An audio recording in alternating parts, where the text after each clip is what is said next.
The system said I'm the chosen male lead, and my task is to win over the rich, beautiful female lead.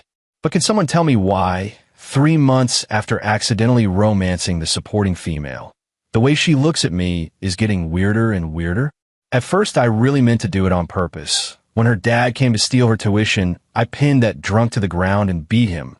When she was scolded by her boss at her job, I smashed the cashier desk. When she tearily said, "I'm not worthy of you," I just carried her home. The system scolded me every day for straying from the plot, saying this poor, shabby supporting girl would ruin my bright future. But watching her squat by the stove braising pork for me, an oil speck on her apron, her eyes crescent moon-shaped when she smiled, I suddenly felt the so-called male lead script might not be that important. When the system found me, I was squatting by the back door of an internet cafe, slurping instant noodles. It said I'm the male lead. The task is to court the female lead. Don't waste time here. I took a slurp without looking up. Overnight package, $30. Top up 50, get 100 free. Want one? The system panicked. Do you know the reward for successful courting is a whole apartment? I flattened the noodle cup with a slap. Should have said so sooner. Let's go, let's talk. I wasn't used to chasing someone. The only thing I'm good at is gaming. The system, also perpetually single, suggested. Simple, bring her breakfast every day, get her used to seeing your face first. I grabbed the last grilled sausage I'd snagged from the convenience store, confidence brimming as I charged toward the female lead's classroom. The system yanked me back. Did you get your brain caught in a door? Look at what others bring the female lead. It shoved photos in my face. Handmade cookies arranged into heart shapes, fruit boxes with strawberries sliced like petals, even freshly ground Blue Mountain coffee paired with croissants. Compared to my greasy sausage, it was like refined high art versus down-home grub. I stroked my chin and pondered for a long time before it finally clicked. Oh, it needs to be refined. Desserts are a kind of refinement. But after following the tutorial to bake cookies, something fell off. This, fleur plus beauté, c'est qu'une English sweet. Would that fill anyone up? Rich people are so pretentious. I prefer practical. So I chopped the sausages into bits, mixed in crumbled spicy strips, and stuffed them into the dough, then beat in 5 eggs and stirred, finally sprinkling a handful of shredded cheese. Trust me, no one can refuse this thing. One bite, and the aroma could make the next table's ashes jealous. I packed this plump pile of improved cookies into a convenience store plastic bag, and the little system avatar scowled. You call this a cookie? Even dogs would shake their heads.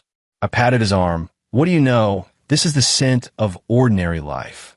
I delivered them every morning for a week, stuffing them into the female lead's desk and running. The system nagged daily. Look at how the female lead's desk is piled with love letters, and the stuff you bring, she might just toss it as trash. I didn't believe it. Yesterday I was cautious and sneaked a glance during morning study. The girl who always wore a white dress with a high ponytail was happily munching my cookie, cheese crumbs at the corner of her mouth. A classmate asked where she bought it. She blushed and said, "No idea who sent it, but it's pretty tasty." See? That's low-key romance. Today I purposely added 2 extra sausages and slipped in a bottle of ice cola. Just as I reached the back door of the classroom, I saw a girl with twin ponytails squatting to pick up a pen. Her white sneakers were speckled with mud. The sleeve cuffs of her uniform were frayed. She looked a little familiar. Maybe the girl who collected homework for the female lead last time. When she looked up, she met my eyes, her lashes fluttering like a startled fawn. "See, classmate. Are you looking for Olivia?" "She hasn't come yet." I replied, and walked past her toward the inside. My wrist was suddenly grabbed, warm and soft. Your cola fell." She held the bottle out, her ears as red as ripe cherries. I took it, stuffed it into my pocket, mumbled thanks without thinking, and left. Out of the corner of my eye, I saw she was still squatting there, twisting the hem of her clothes and staring into space. As I shoved the cookie into the desk, I suddenly realized something was wrong. A crooked little sun was carved into the desk corner. Didn't notice that before. While I was wondering, a few lines of text floated before my eyes. "Damn, Melody, are you blind?" You've been delivering for 7 days and didn't realize you sent it to the wrong person. That's the supporting female's desk. The female lead is over there in the 3rd row. But have you noticed, since the male lead started sending wrong breakfasts, the poor supporting female who used to survive on steamed buns has actually put on some weight, right? The male lead feeds her cookies like a pig, stuffing in sausages and spicy strips, like he's trying to cram the entire supermarket shelf in there. TSK, that supporting female has it rough. She thought the male lead really liked her, but it turns out he just made a mistake. My foot froze as I stepped out the door. I looked up instinctively and saw at the end of the corridor the girl with twin ponytails holding a plastic bag, staring at me with round, wide eyes, a half-eaten cookie pinched in her hand. A look at the supporting role. Such a fool. She's probably already imagining a romance drama in her head. Supporting role? Does he like me? He must like me. I heard this supporting character, Sophia, is a softie. Anyone can squeeze her, but she's stubbornly devoted to the male lead, and in the end she gets hit by a car while saving him. With that look, she's probably already set on the male lead. Male lead, you're done for. Once this supporting role fixes on someone, not even 8 oxen could pull her back. The barrage of comments scrolled by fast. I stood frozen, my scalp tingling. What the hell?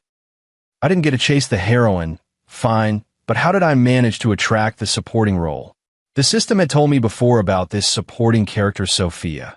Her family was dirt poor, her parents favored sons, she paid her tuition with odd jobs, and in the end she died protecting the male lead. If she latched onto me, could I still complete my mission? No, I had to cut this bad tie off immediately. I turned and slipped into the classroom. Luckily, class was about to start and the corridor was crowded, so she probably wouldn't dare follow. Just as I was leaning against the doorframe, catching my breath, I heard someone mutter behind me, "Hey, isn't that the bully from class 3? What's he doing in our class? Stay away from him. Last time someone locked eyes with him and got ambushed in the bathroom. Who was he looking for? Who knows? Probably here to cause trouble again. Clear the way, don't block him." I glanced back and Sophia had actually followed me, clutching the plastic bag I'd given her, standing at the doorway staring blankly at me. The boys in the back row hooted. "Oh, our school bully has his eye on our Sophia." Sophia shivered, the plastic bag in her hand nearly slipping to the floor. I frowned and barked, "Get out," and the classroom fell silent instantly. She looked as if she'd been frightened, her eyes reddening, and she turned to run. "Wait," I couldn't help calling after her. She froze, her shoulders trembling slightly, like a startled little rabbit. I scratched my head, suddenly a loss for words. The comments popped up again. "Hero, why are you yelling? You scared your little wife." Supporting female, does he hate me? He must hate me. Oh no, the soft one is going to cry. I sighed and went over to take the plastic bag from her. This was delivered to the wrong person. Sophia jerked her head up, the light in her eyes instantly snuffed out, her lips moving but no words coming out for a long time. Sorry, I didn't know," she said in a voice as thin as a mosquito, tears welling in her eyes. Watching her like that, I suddenly felt a bit irritated. "It's none of your business." I tossed out and returned to my seat. The system was nagging in my head. "Why are you explaining to her? Hurry up and find the heroine." I ignored it and stared out the window, dazed. The look that girl had given me just now was like the one I had when my stepmother kicked me out as a kid. The system said I'm the male lead and must follow the script. The heroine, Olivia, is the transfer student, pretty, good grades, the typical rich and beautiful girl. In theory, I should be bringing her breakfast every day, writing love letters, outshining all the other boys orbiting her. But the next morning, standing in front of the supermarket shelf, my hand disobeyed me and grabbed 10 grilled sausages. The system panicked. "Are you going to give that to the supporting female again? Are you crazy?" I protested. "I gave it to the wrong person yesterday. I'll buy extra today to make up, so she won't go around saying I'm bullying people." When I got to class and shoved the plastic bag into Sophia's desk, she caught me red-handed. "Why you came again?" she asked, clutching her skirt, her face bright red. I didn't dare look her in the eyes. About yesterday, sorry. She suddenly looked up, her voice thin. Those cookies, I really like them. I paused, and she quickly looked down. I didn't mean it like that. I just, thank you. Then she turned and ran, her ponytail whipping like a little whip. I scratched the back of my head and grinned stupidly while the system in my head insulted me for being spineless. Bringing breakfast kept going on like that, all muddled and haphazard. I started varying what I brought her. One day, it was a pancake with 2 eggs. The next day, a flatbread stuffed with pork tenderloin, and the day after I even carried a whole roast chicken. Sophia always took them with a blush, sneaking to the back of the classroom to eat, oblivious to the little grease spots at the corner of her mouth. The comment stream was full every day. Has the male lead fallen for the wrong person? The supporting girl's face is getting rounder. Keep feeding her like this, and she'll become a ball. Look at the notebook in the supporting girl's backpack. It's all the male lead's name. I pretended not to see it, but inside I felt like I had a rabbit in my chest, looking forward to morning study every day. Until one morning, just as I shoved a meat bun into the belly of her desk, Olivia blocked me at the classroom door. Ethan, people are saying you bring Sophia breakfast every day? Olivia frowned, not sounding pleased. I nodded, yeah. She seemed surprised I was so straightforward and paused before saying, I thought. She didn't finish the sentence, but I understood. The boys who orbited her used her name all the time, practically wanting the whole world to know they liked her. I'm different. Who I like is none of anyone else's business. What you think is wrong. I walked past her straight back to my seat. The system cheered in my head. Well done. Now that's CEO energy. The female lead will definitely see you differently. I ignored it and turned to look at Sophia. She was hunched over, biting into the bun, her cheeks stuffed like a hamster's. Sunlight streamed through the window, catching the fluff of her hair. It looked nice. Olivia started taking the initiative to talk to me. She asked me questions, borrowed my notes, and even purposely walked the same way as me after school. According to the system, this meant the female lead was into me. If I pushed a bit, the mission would be completed in no time. But when Olivia handed me imported chocolate, my mind was on the look Sophia had yesterday while eating the bun, squinting in satisfaction. I don't like this. Keep it for yourself. I pushed the chocolate back. Olivia's expression darkened, and the boys around began whispering. Is Ethan dumb? He won't even take chocolate from Olivia. Could he really like Sophia? No way. Aside from being good at studying, how could Sophia compare to Olivia? Those words pinched like needles. I was about to stand up and punch someone when Sophia tugged my sleeve. Don't fight. She looked up at me, worry filling her eyes. The fire in me went out in an instant, and I sat back down without a word. Olivia stomped her foot and turned away. Sophia pulled an apple out of her bag and put in my hand. For you. The apple was spotless, still beaded with water. You keep it. I was about to give it back. She held my hand down and whispered, It came from the tree in our yard. It's sweet. I bit a big chunk. It was indeed sweet, sweet to the heart. The system scolded in my head. It's over. You've completely gone off track. That supporting girl is a dead weight. Getting involved with her ends badly. I chewed the apple and mumbled indistinctly. What's wrong with a dead weight? I like it. Sophia's family is truly poor. I saw her washing dishes at a restaurant on the weekend with my own eyes. Her hands were pale from the soaking, and the boss was pointing at her nose and yelling. I stormed in, put her behind me, and punched the boss in the face. Who are you yelling at? The boss was stunned. When he moved to call the police, one glare from me made him back down. What are you doing here? Sophia grabbed my arm, nearly in tears. Passing by, I lied, pulling her toward the door. Her hand was ice cold, about the same temperature as mine. I haven't finished the dishes yet. The boss will dock my pay, she fretted, stamping her foot. Dock it then, I'll pay you. I fished a crumpled $200 from my pocket and shoved it at her. She pushed it back with reddened eyes. I don't want your money. Who said it's charity? It's yours. I insisted, forcing it into her pocket. You still owe me for yesterday's roast chicken. She froze for a moment, then snorted and laughed. It was the first time I saw her laugh. Her eyes curved into crescent moons, much prettier than Olivia. I started picking Sophia up from school every day. The restaurant where she worked was far from the school, and at night, she had to walk through a dark alley to get home. I was afraid something would happen to her, so I followed her every day. At first, she was embarrassed, but then she got used to it and started talking to me. "Ethan, why do you always get into fights? Some people deserve it. Then don't fight anymore. You could get expelled." "Got it. What do you like to eat? I'll bring you something tomorrow.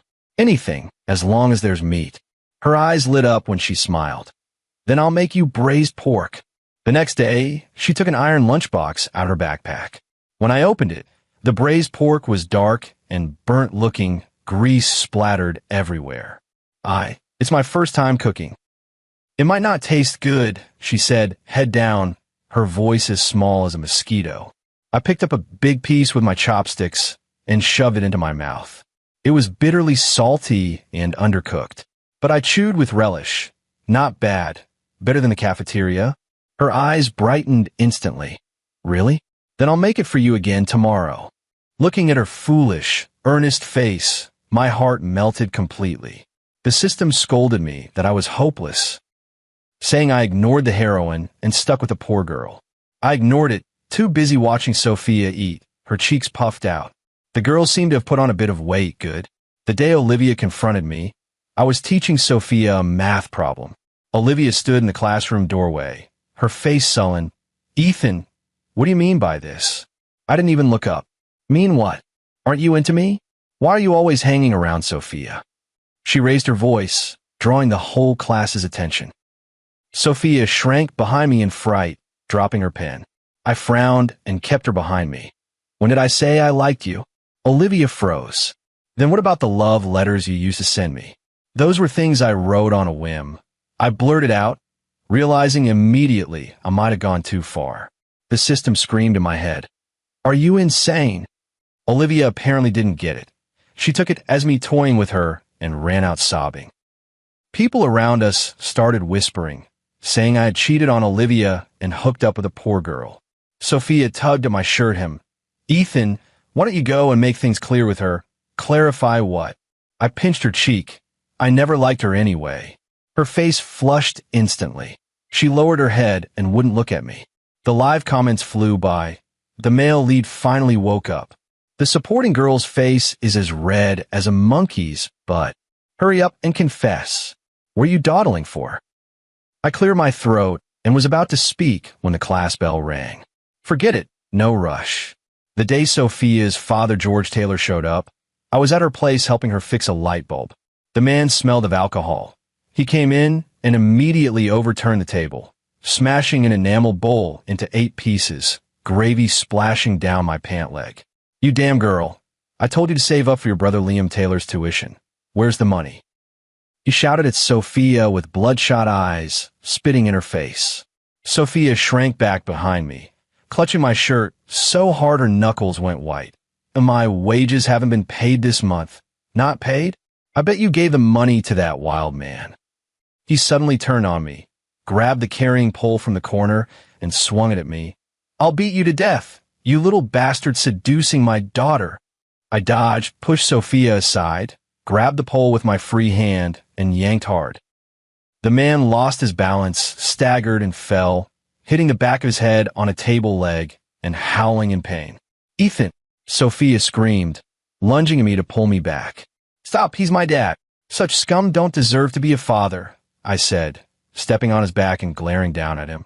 "Last month you took the tuition she earned from working, and this month you come to grab her living expenses. Are you trying to kill her?" The man struggled under my foot, cursing. "I raised her all these years. It's only natural she gives me money. Who the hell are you to meddle? I'm her boyfriend." I shouted louder than him. "From now on, I'm in charge of her affairs." The moment the words left my mouth, not only did the man freeze, but Sophia also shot her head up to look at me, her eyes wide and round like a frightened fawn. I didn't have time to worry about what she thought.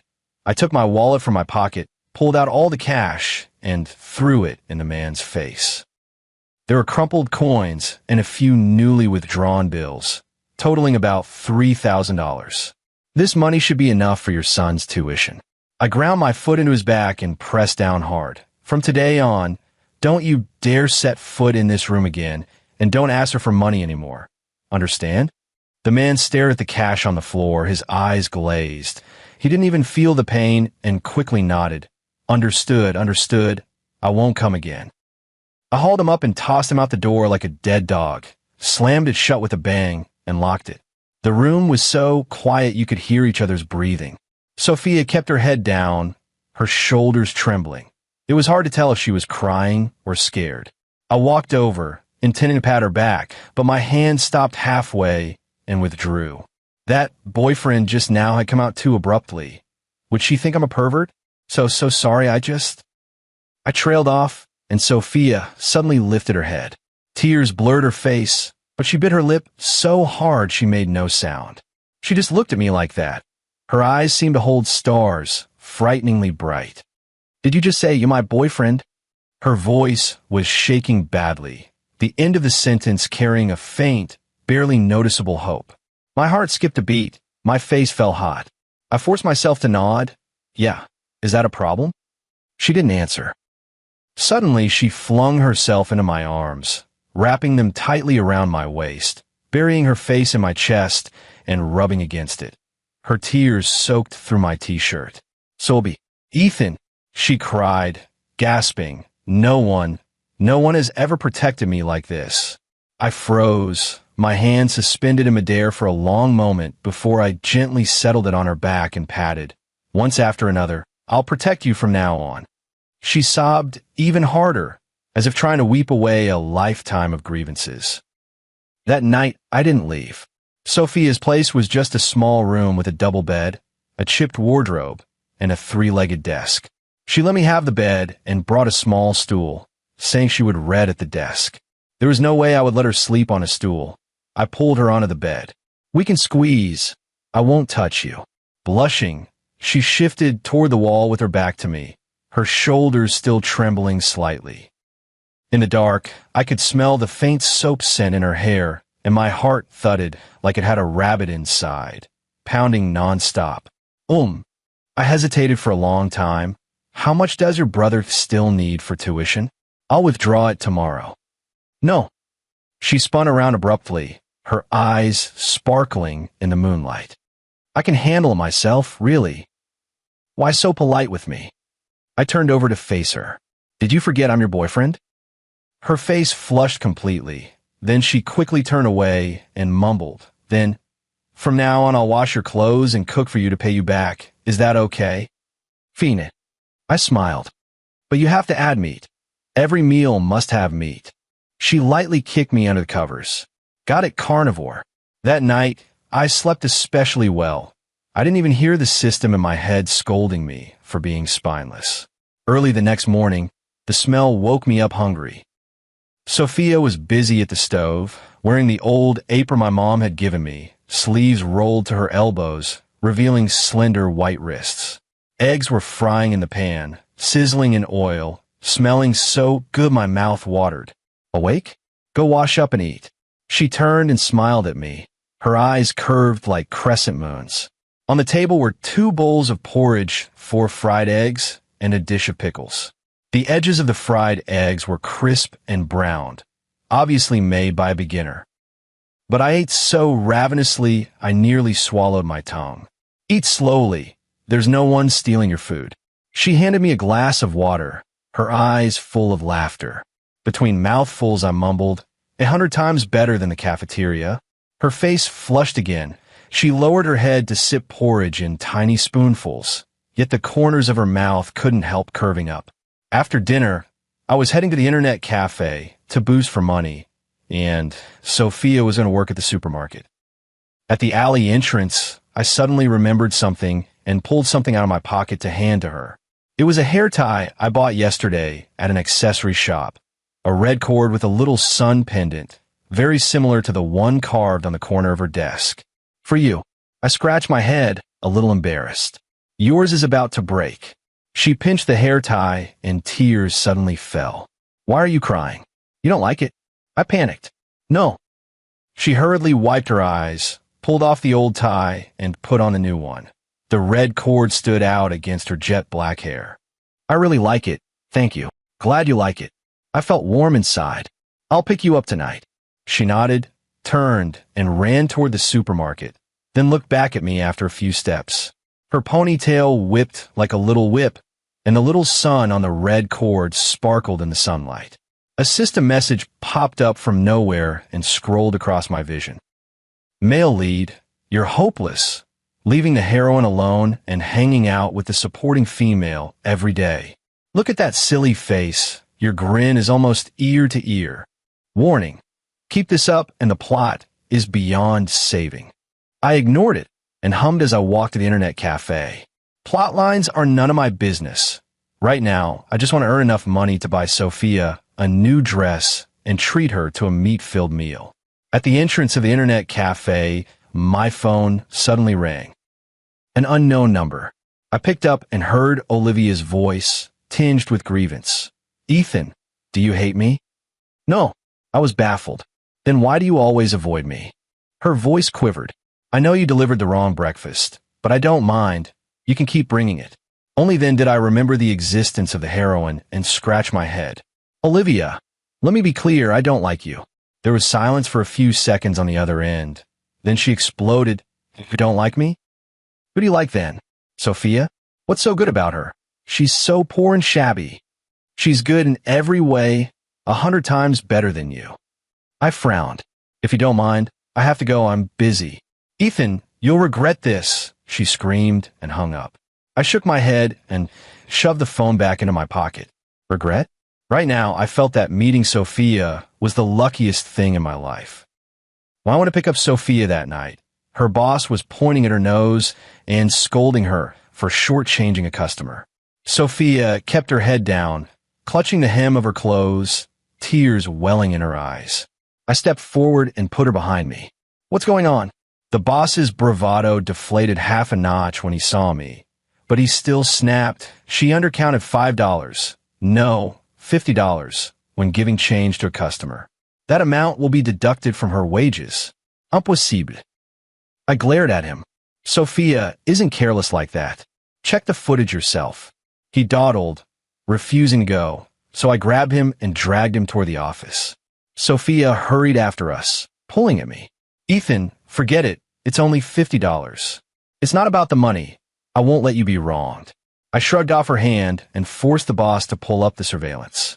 The footage clearly showed the customer stuffing the money into his own pocket and even making a face at the camera. The boss went pale, quickly apologized to Sophia, and made up the $50.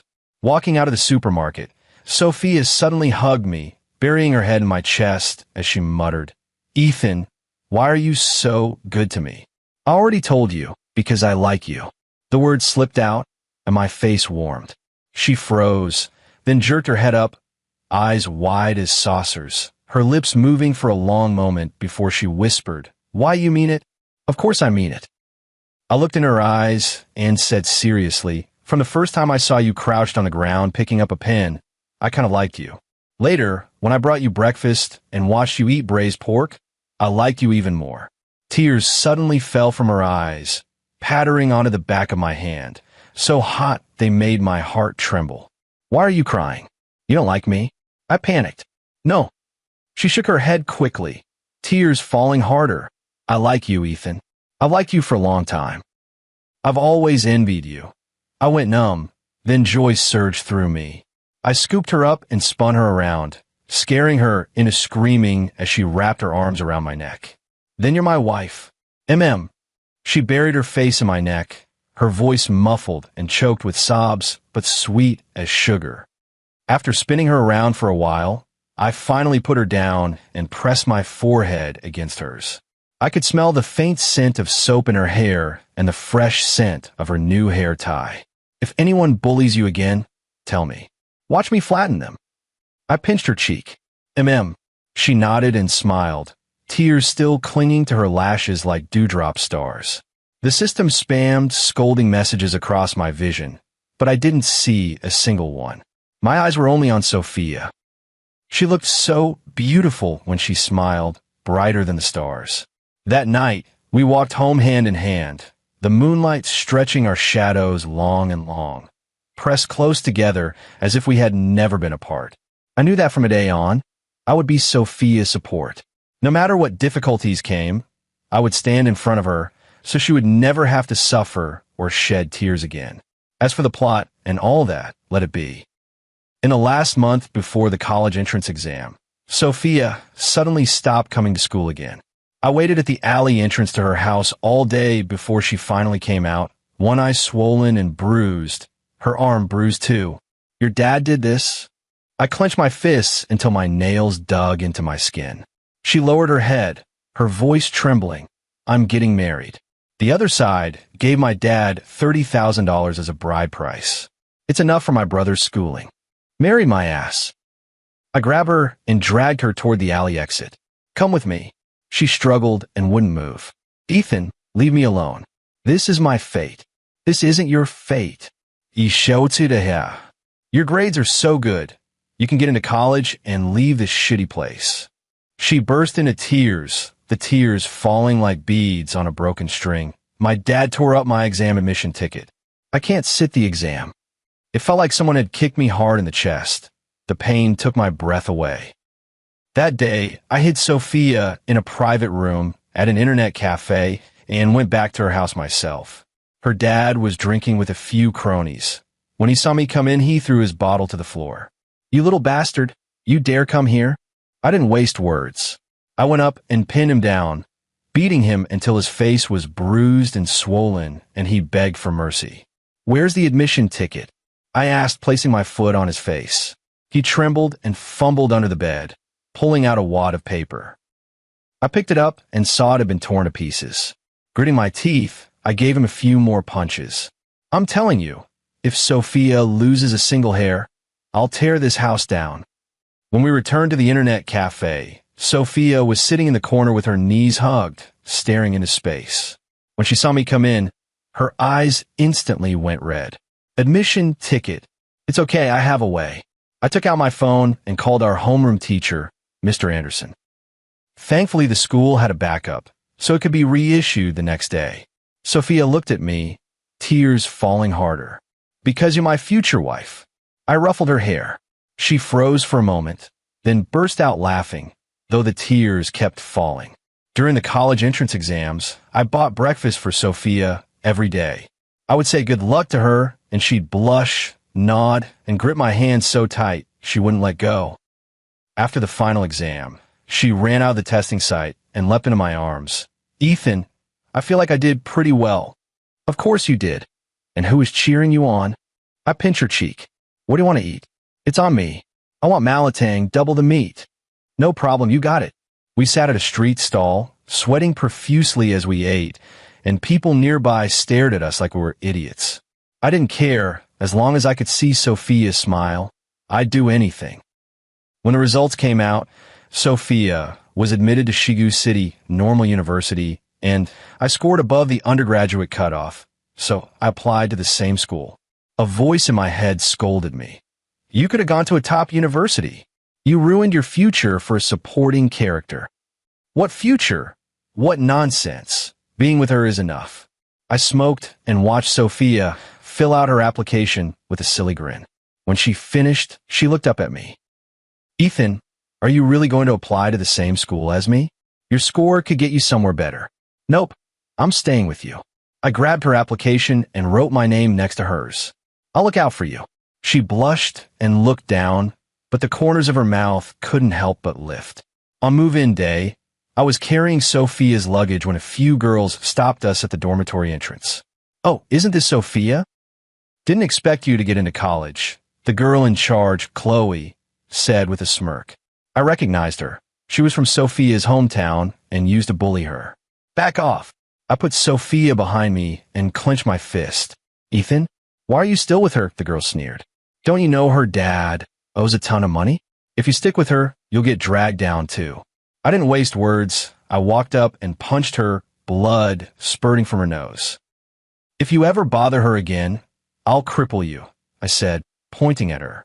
She ran off terrified, and Sophia grabbed my arm, nearly in tears. Why did you get into another fight? If the school finds out, you'll be expelled. It's fine. She won't dare report it. I rubbed her hair. From now on, if anyone bullies you, tell me and I'll beat them up. She sniffed and suddenly hugged me. Ethan, thank you. I was momentarily stunned, my heart pounding like a drum, and I hugged her back. What's there to thank me for? I'm your husband. During my 4 years at university, Sophia and I were almost inseparable. She was good at studying, won scholarships year after year, and tutored on the side, saving quite a bit of money. I wasn't idle either. I did odd jobs outside, boosted people's game account for pay, and saved up a little. We rented a small place right next to the school, 1 bedroom and a living room. It was small but very cozy. Sophia kept the place spotless and made dinner for me every day. Her cooking kept getting better. Her braised pork smelled so good and tasted even better than at restaurants. I would hug her from behind, rest my chin on her shoulder. Wifey, were you going to marry me? She would blush and push me away. Wait until you find a proper job. My game boosting is a proper job. It makes money. No, it's too unstable. Then I'll take the civil service exam. She smiled with sparkling eyes. Okay. After graduation, I really did take the civil service exam and unexpectedly passed. I became a community police officer at a local station. Sophia became a primary school teacher, teaching Chinese, and the kids all liked her. We bought a small house on the edge of the city. The down payment was money Sophia and I saved together, and we paid the mortgage off slowly. On moving day, Sophia stood in the empty living room and suddenly cried. What's wrong? I panicked and hurriedly held her. I just feel like I'm dreaming. She leaned against me, voice choking. I used to always think that being able to eat my fill would be enough. I never imagined I could have my own home. It will only get better. I kissed her forehead. I'll be good to you for the rest of my life. She looked up, eyes bright. Ethan, let's get married. All right, we'll register tomorrow. I lifted her up and spun around several times. The wedding was simple. We invited a few close friends and colleagues. Sophia wore a rented wedding dress and stood in front of me, smiling until her eyes were slits. Looking at her, I suddenly felt like those days of fighting and killing were from past life. The system appeared for the last time after the wedding. It watched Sophia and me grinning foolishly in our new home inside. Fine, kid. You're lucky. You actually turned the supporting female into the female lead. What's supporting female lead? She's my wife. I wrapped my arm around Sophia's waist and kissed her on the cheek. Sophia blushed and pushed me. Stop it. There are people around. The system rolled its eyes. All right, I'm off. I won't come back. Take care. Don't let us see you off.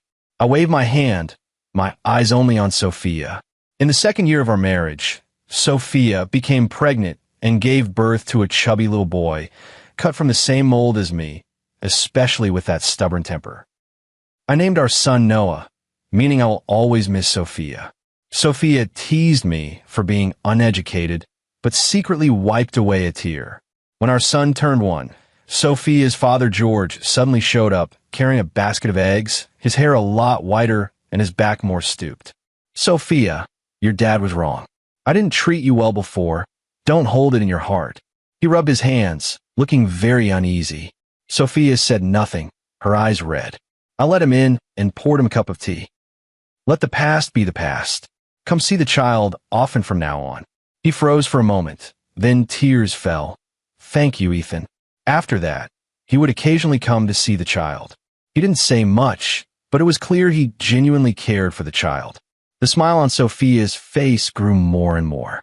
The year our son started kindergarten, I was promoted and became the deputy director of the police station. Sophia was also named an outstanding teacher, and the school gave her a raise. We moved to a slightly bigger house with a small yard. Sophia planted some flowers and a few vegetables there. Every day after work, I would help her water the plants, and she would pass me a glass of water. Our son ran around the yard, giggling. The system, who knows where it popped up from, stood on the courtyard wall watching the three of us and curled its lip. All right, I'll admit it, kid. You're living pretty well. Well, yeah, and don't even look whose wife she is. I put my arm around Sophia's shoulders, smug. Sophia punched me lightly with a smile. Don't be like a child. The system rolled its eyes and vanished. I figure it wasn't coming back. A few more years passed. Our son started elementary school at the same school as Sophia and followed her everywhere like a little shadow. I became the director. Though busy, I always made time to come home and be with the two of them. On weekends, we took our son to the park or went back to visit our hometown. Sophia's father wasn't in good health, so we brought him to live with us. Sophia cooked for him every day and kept him company, and the smile returned to his face more often. One night, Sophia and I lay in bed watching the moon outside the window. Ethan, do you think we'll always be like this? She leaned in my arms, voice soft. Of course. I held her hand. As long as I'm here, I won't let you suffer. She lifted her head and kissed my lips. Me too.